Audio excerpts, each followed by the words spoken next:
give me more, because I'm not happy with that change that I get back. Although I know 2 + 2 is equal to 4, but I want more, because my desire is taking over.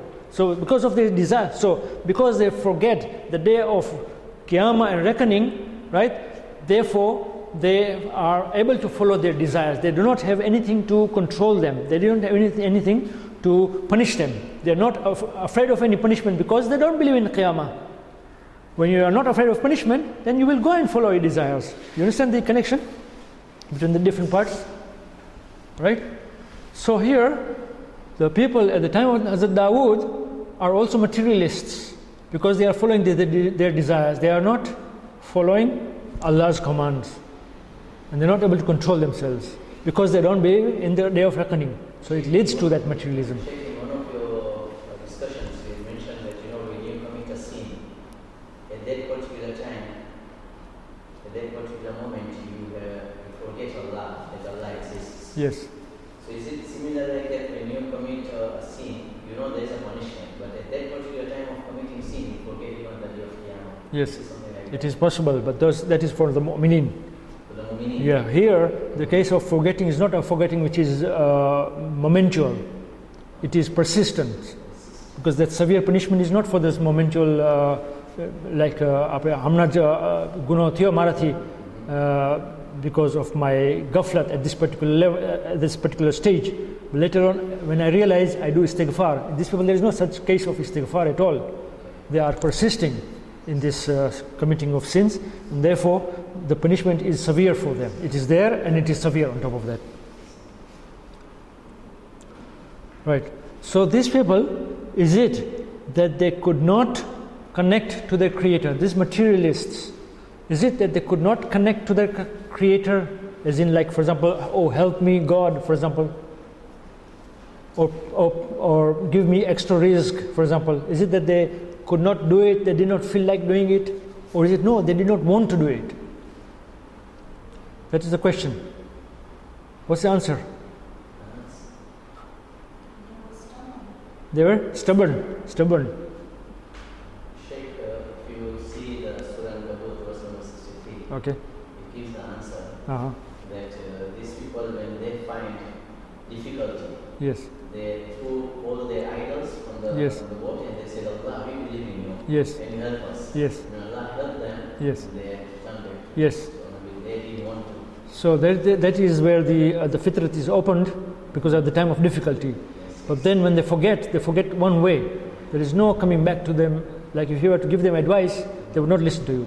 Whereas the mu'mineen, we also fall into similar type of ghaflat and sort of and we would call upon Allah and start doing dua, right? But that is like comes and goes for us. For the mushrikeen, it is not like that. For them, it is momentary that they feel connected, but then they lose it and they don't even think about Him again. It's like that. So materialism is a problem because of there is no concept of the day of judgment for these people.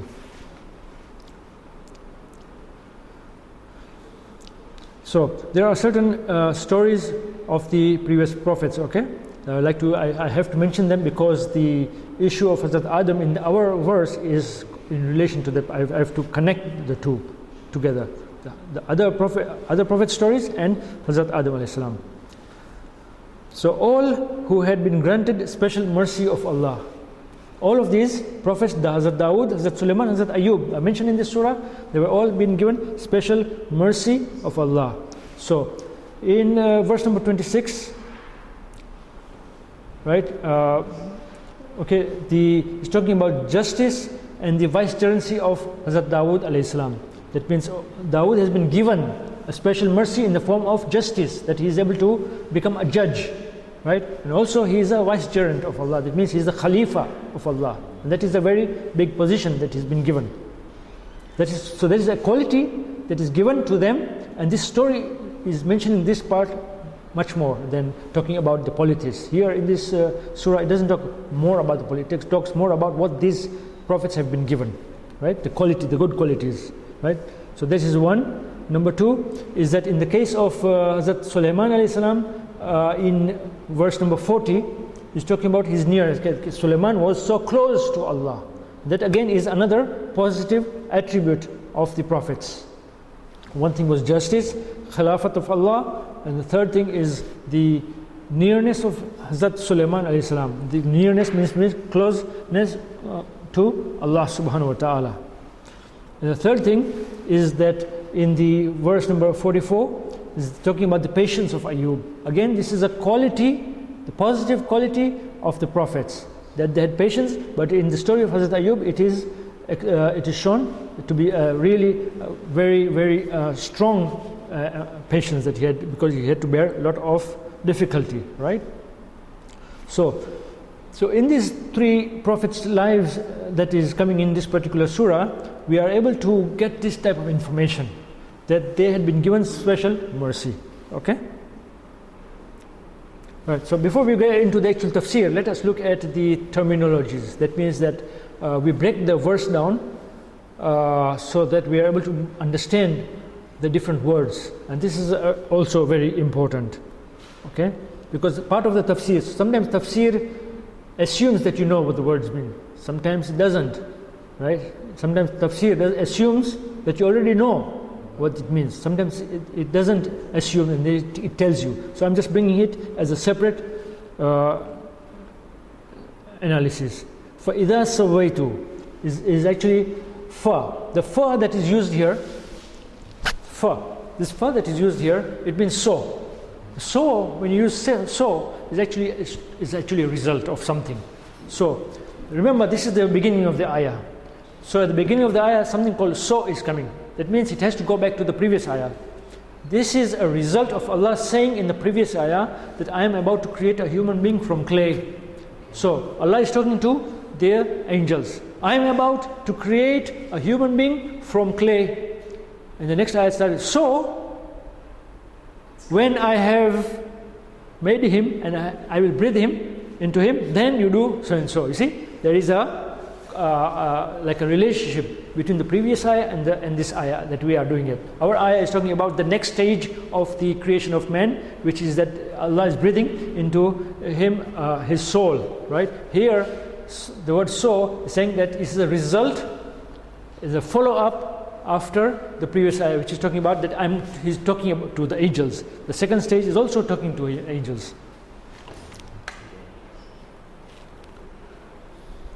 Either, you know, either here it means when. Okay, so when like it will happen after we talk, then I will do it, like type of thing. So Allah is first of all telling the angels, then he will do it, and then we'll have Hazrat Adam alayhi salam, right? And then they will be told to prostrate. It's like that. So when is like a series of things that will take place.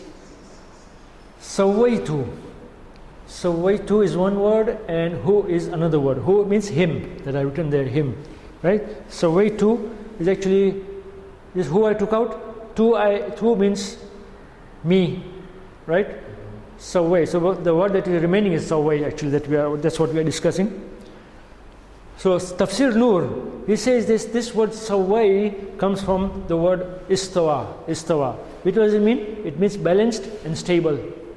For idha sawaituhu, when I have balanced and made him stable, Hazrat Adam alayhi salam, when he's made him from clay, right? He's making what? He's making it balanced and stable. That's what he's saying. Tafsir Mizan, what does it say? Is that Allah balanced the parts of the body. So something you might have to ponder over is that what does this balanced and stable mean as far as a human being is concerned, as far as body parts are concerned. The Mizan is saying Allah balanced the parts of the body. That means his parts were put together in a manner by which the shape of man is achieved. That means a person would recognize that this is a man, 2 hands, 2 feet, for example, a head with eyes and all these things. They are put in a balanced manner, and the maximum benefit of the parts acquired. This is square brackets are my own understanding. That's why I put in square brackets. This part is Mizan. This is in square brackets is my own. Okay, so that the parts are placed in such a manner that they are balanced. Okay, they are stable.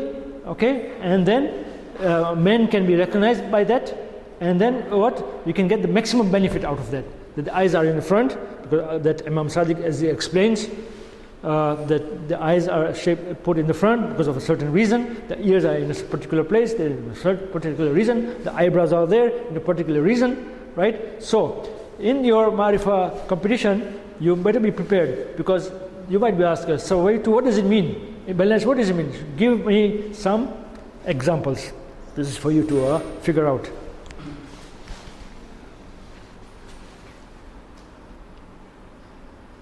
So, any questions at this slide?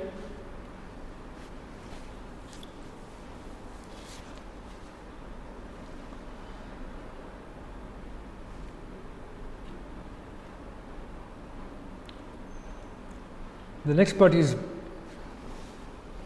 very interesting and also perhaps difficult. Nafakhtu fihi min ruhi is the next part, okay?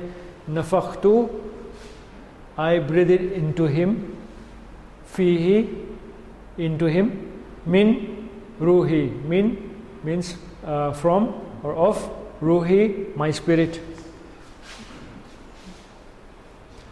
Right. Breathe it into him of my spirit, okay? It does not mean that something separated from Allah and attached to man. Allah is saying that I will breathe into him of my spirit. But does it mean that something will come out of Allah and he will join man?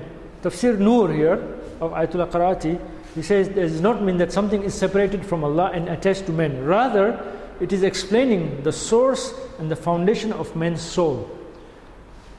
So there is breathing of the soul from his own soul, right?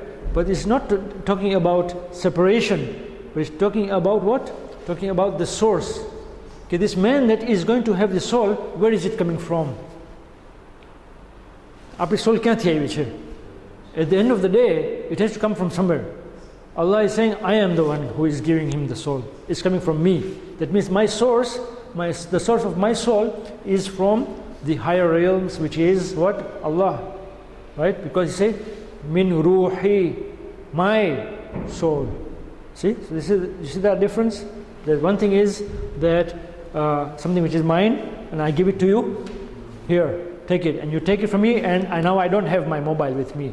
Right? In this case, he's giving his ruh, but nothing is reduced from that. I'm coming to that in a moment. But he is not talking about giving, right, and separation, that now it's no longer with me. No, it's talking about that the source that you have of this mobile, for example, in this example, is actually coming from me. That's what it's saying.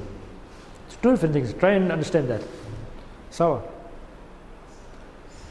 the fifth Imam, in Tafsir Nur Thaqalain, this is the address that I've put here. He says that he was asked about this nafakhtu fihi min ruhi. This min ruhi, what does it mean? Min ruhi, my into him of my spirit. Guy doesn't understand, so he's saying that it means from my power, that I have given to him from my power. Right? Allah has given him power. Hazrat Adam alayhi salam, give him power to sort of move around, to think, for example. Right? That power has to come from somewhere. So he's saying that it means from my power. That's what Imam is saying here, fifth Imam. He's trying to explain what ruhi means here. Okay? The sixth Imam of the same source, that means Nur Thaqalain, this breathing into it is not something whereby his power is reduced. Right? Right? So the fifth Imam is saying that means that I'm giving him from my power. Okay, does it mean that my power is reduced? No, the sixth Imam is saying no. It doesn't mean that there is reduction. Rather, there is a continuity.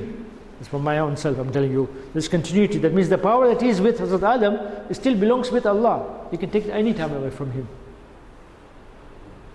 Anytime. Right? It is not, there's no separation. Right? There's no separation from Allah. When there is separation, there is shirk. It has to be independent when there is separation. So, Sheikh, the judges asks us about Allah says that I created Adam by breathing into him my spirit. So, what about the rest of the creation, like the jinn? How were they created? They were not created similar to Adam, or they were created differently? This is a lower level of creation. Lower level. Yes, because Hazrat Adam is the Khalifa of Allah. Yes, yes. Right? So it's a higher level. The Jinnat and the rest of us, they're all lower level. Right? So Ruh or soul, or the spirit, as you might call it, or the power of Allah, has got different levels. The fifth Imam, from the same source, the Imam was asked about what this nafkh. So وَنَفَخْتُ, this nafkh here, the Imam, the fifth Imam is asked, what does it mean? Right? So he said, the Imam said, the ruh is moving like wind. The ruh can move like the wind. Here the movement is not physical movement. Right? Imam doesn't explain that. It's not like the ruh is over here, it's not over here, type of thing. No, when it moves here, we talk about that is different attributes. Like, for example, a person doesn't have patience, he acquires patience. This acquisition of patience is actually a movement of the ruh. Patience is a property of the soul, right? Wisdom is a property of the soul, not to do with material. Wisdom, for example, or justice, for example, they are all properties of the soul. As a person becomes more and more just, for example, he gets more and more wise, that means his ruh is expanding, for example, it's getting stronger. So there is movement, right? So the Imam is saying that the ruh is moving like the wind. Now wind in Arabic is rih, right? So ruh, rih. So therefore, so it is named from that. So because it is moving like the wind, therefore it is named as a ruh, is taken from the word rih. The Imam is saying that. Okay? And it is attributed to himself. Ruhi, my ruh, my. This my is talking about that Imam. Imam is saying that it is attributed to himself. Why? Because he chose it over other souls. So there are other souls that he could choose from for putting into Hazrat Adam alayhi salam, but he said, no, I chose it. I just chose this particular one for Hazrat Adam alayhi salam. And then he gives example. Imam is giving example. He says, for example, that there are many houses, but Allah chose one house and made it, and call it Bayti. Bayti means my house. Right? There are many houses in the world, but he chose the Kaaba as my house, and he call it my house. Right? Similarly, in the case of the different prophets and messengers, Rasul and Rusul. Rusul means many prophets, many messengers, right? Amongst all the messengers, he chose one Rasul and he called him Khalili, my friend, right? So this, giving this attribute to myself, right, is what? Because he has chosen it over other beings. You understand? That is the example that the Imam is taking here for us to understand that how he is doing it, that he has chosen it as a special case for Hazrat Adam alayhi salam.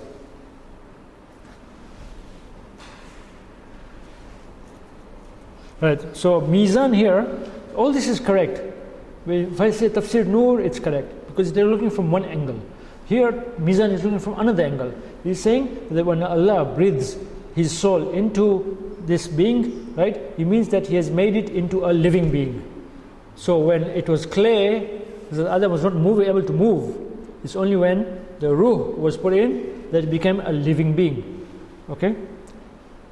So all the tafasir are okay, they can go with each other. So a body requires a ruh or a soul in order to function. Well, my ability to move my hands is because there is a soul that is in there. When I die, the soul is removed, right? When the soul is removed, then the body is dead. It's not able to move. It's not able to hear, not able to see, not able to feel, no taste, right? All these are the attributes of the soul. Okay? So that's what we're saying, that when the soul is breathed in, that means it has become alive now. This is Tafsir Bizan. So, فَقَعُوا لَهُ سَاجِدِينَ. This is the last part before we go to Tafsir. Okay? Again, the fa here is now is going to talk about the result. Result now. So, after talking to the angels that I'm going to do this and this, right? I'm going to make him out of clay. I'm going to make him balanced, and I'm going to breathe into him. So, now that it is a living being, having honor, right? Because it acquired honor, right? Honor because it's coming from Allah. This being has now become something that is attributed to Allah. I mean, ruhi. So it has acquired a lot of honor, okay, and dignity, for example, put it like that. So therefore, what is supposed to do this? So therefore, bow down to him. So this so here is very important. It's showing that this is what now is the next step, which is you are doing. You have to do it. I've done all this, now you have to do the rest. So here, you take out the fa, you are left with qa'u. This qa'u actually comes from the word waqa'a. Okay? If you've done mafahim, you know that every Arabic word has at least 3 root letters. Okay? So the root letters of qa'u is waqa'a, which means to fall down. Okay? As far as the language itself is concerned. This is a command. Faqa'u is a command. Okay? That means a result of sawaitu, when I have balanced him, and nafaqtu, and I have breathed into him my soul. Okay? Then you angels prostrate to him. Right? This is a command that is coming in. Right? Qa'u here, faqa'u lahu sajid. This is something which is quite apparent from the translation itself. You don't have to ponder about it too much. Right? Now we go to tafsir. Not much time left, but let's see how much we can do. In the previous verse, which is verse number 71, right? I brought the translation here. Allah says, when your Lord said to the angels, indeed, I am about to create a human being out of clay. Right? There are certain points in this particular ayah that has to be clarified before we go on. Remember, I've underlined, create a human being out of clay. It's got certain things that will come into our mind. A human out of clay could mean one who is attracted to the material world only. At one time, clay is that thing that you make pottery with. At another time, clay refers to the material, big material level, like, that thing which has got dimensions that you make things out. So obviously it's a material level, right? So it could mean that one who is attracted to the material world only. So when Allah makes the human being out of clay, right, it is going to be attracted to material level only, then what will happen, right? The angels realize this thing. They said, perhaps this is why the angels objected to it. In Surah Baqarah, verse number 30, right? At this level, when Allah said that I'm going to make something out of clay, or a human being out of clay, when your Lord said to the angels, indeed I am going to set a viceroy on earth similar, I'm going to set a viceroy on the earth, right? A vicegerent on earth, right? And this is similar, this is similar to the one that we have discussed about. I'm going to create a human being out of clay, right? Here it says, I'm going to create a Khalifa on earth, right? Obviously, when you join all these verses together, when he says, I'm going to make a Khalifa, right? He says, I'm going to also make him out of clay, for example. At this level, they said, will you see it set in it someone who will cause corruption? Why would he cause corruption in it, right? And shed blood, why would that be? Because he is inclined to the material world. People who are inclined to the material world, they don't have any connection to the other world, that is akhirah. Naturally, they will want to have the best, and they will be the most greediest, and they will not care about other people, right? And they will cause bloodshed. He says, while we are here to celebrate your praise and proclaim your sanctity, right? Because we are not material based, we are souls, right? We are ruh. They don't have any material, okay? So he said, no, indeed, I know what you do not know. And that is another story, of course. That this human being that I am creating can reach even higher than you. We don't know right now. So you see the importance of the previous ayah for us is, it brings out this particular issue. And also, another thing that you have to realize, this is very important. This is, again, it's in square bracket, that means it's my own. Also, this could create doubt in the mind that man is nothing but an earthly creature with the material dimension only. Many of us think that our soul has got no real significance. It just makes us move in this thing. It's got no real significance. It's got nothing that is connecting to Allah. When it says, وَنَفَقْتُ فِيهِ مِنْ رُوحِي, my soul, I'm going to breathe into this man, for example, right? This connection to Allah is not felt by people. So they say that by reading this thing, I'm going to make him out of clay. So we are all human beings out of clay. The Prophet is also made out of clay. Hey, what's the difference between you, us and them, us and him, for example? And the doubt in mind that man is nothing but an earthly creature with the material dimension only. He's inclined to do bad anyway. Right? So there's nothing to connect him to Allah subhanahu wa ta'ala. This doubt may be created when you read this type of sentence, correct? And therefore, in order to remove that doubt, the enlightening commentary comes and tells us that, but in order that it would not be considered that the man's entity is the same as the dimension of his being from soil, as per this ayah, right? This is what it's saying. In order that it should not be considered, right? Therefore, the next verse comes in and clarifies. It says, what does it say?